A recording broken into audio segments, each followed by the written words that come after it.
Sejarah berdirinya dinasti Abbasiyah. Pemerintahan dinasti Abbasiyah dinisbatkan kepada Al-Abbas, paman Rasulullah, sementara khalifah pertama dari pemerintahan ini adalah Abdullah As-Saffah bin Muhammad bin Abi Ali bin Abdullah bin Abbas bin Abdul Muthalib. Sebelum berdirinya dinasti Abbasiyah, terdapat 3 poros utama yang merupakan pusat kegiatan antara satu dengan yang lainnya. Keluarga Abbasiyah bermukim di kota Humaimah yang dipimpin oleh Al-Imam Muhammad bin Ali yang merupakan peletak dasar berdirinya dinasti Abbasiyah. Pimpinan aliansi dilanjutkan oleh saudaranya yang bernama Abdul Abbas yang kelak menjadi khalifah pertama dari dinasti Abbasiyah. Abdul Abbas segera memindahkan markasnya dari Humaimah ke Kufas dan bersembunyi di sana.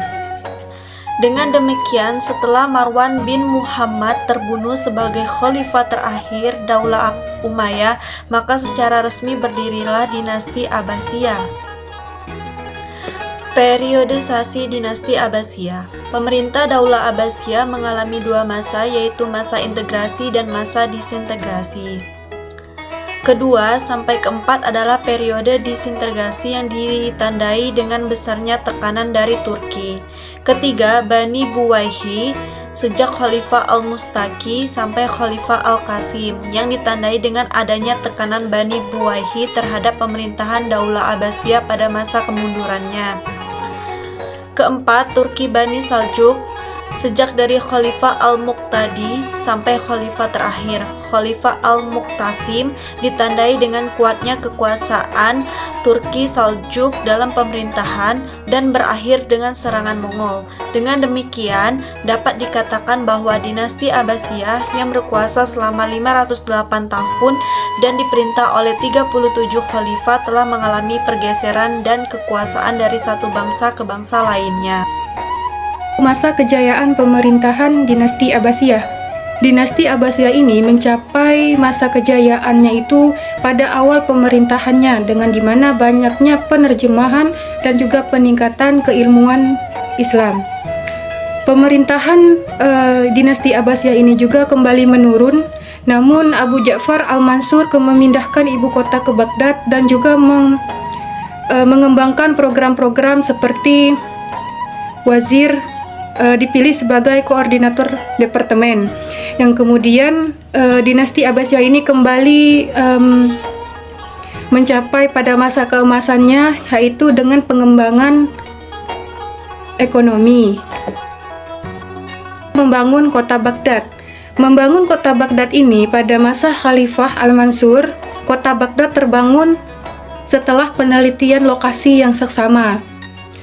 Jadi setelah penelitian lokasi, kemudian ia di sini memiliki 4 pintu gerbang depan pengawal negara dan istana Al-Qasru Al-Zahabi dengan masjid dan juga polisi istana.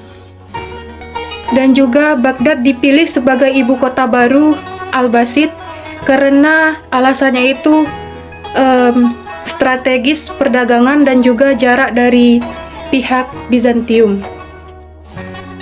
Mendirikan pusat kajian ilmu pengetahuan.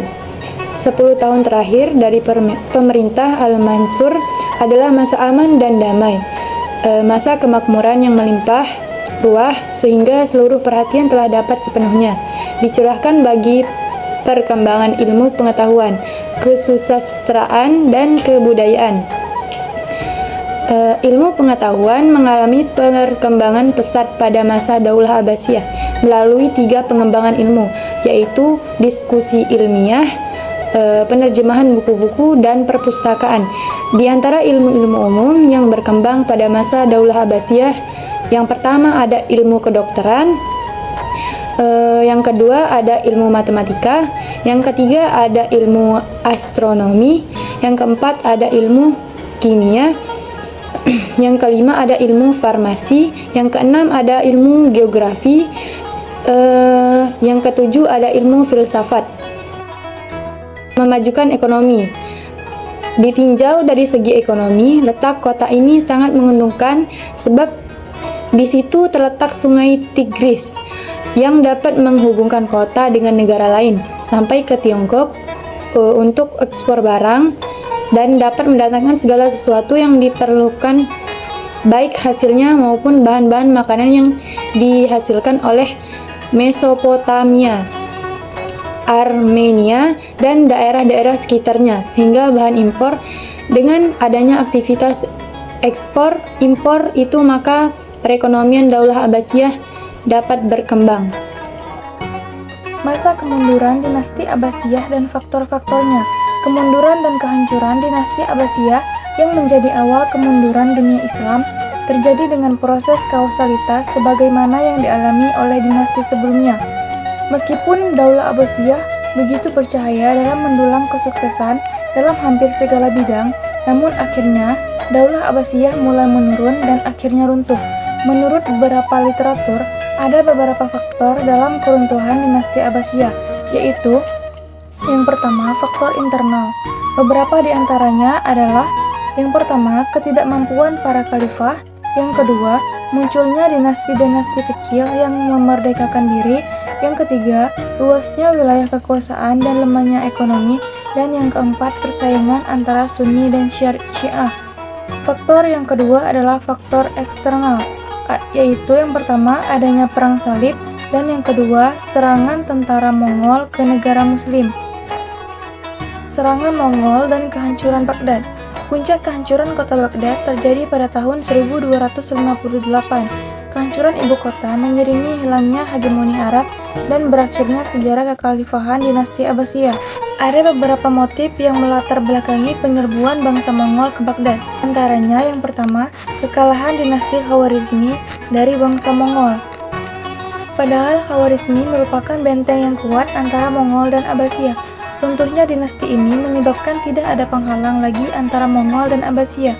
Hal ini menyebabkan mudahnya bangsa Mongol masuk ke Baghdad yang pada saat itu memang sudah lemah karena adanya konflik internal. Yang kedua, motif ekonomi. Serangan yang dilakukan Mongol juga dilatar belakangi motif ekonomi. Menurut Genghis Khan, pemimpin bangsa Mongol, bahwa penaklukannya semata-mata untuk memperbaiki nasib bangsanya, menambah penduduk yang masih sedikit, dan membantu orang-orang miskin bangsanya. Jika dilihat dari motif ini, invasi Mongol ke dinasti Islam memang pada saat yang tepat, karena di wilayah Islam rakyatnya makmur, berperadaban maju, akan tetapi kekuatan militernya lemah.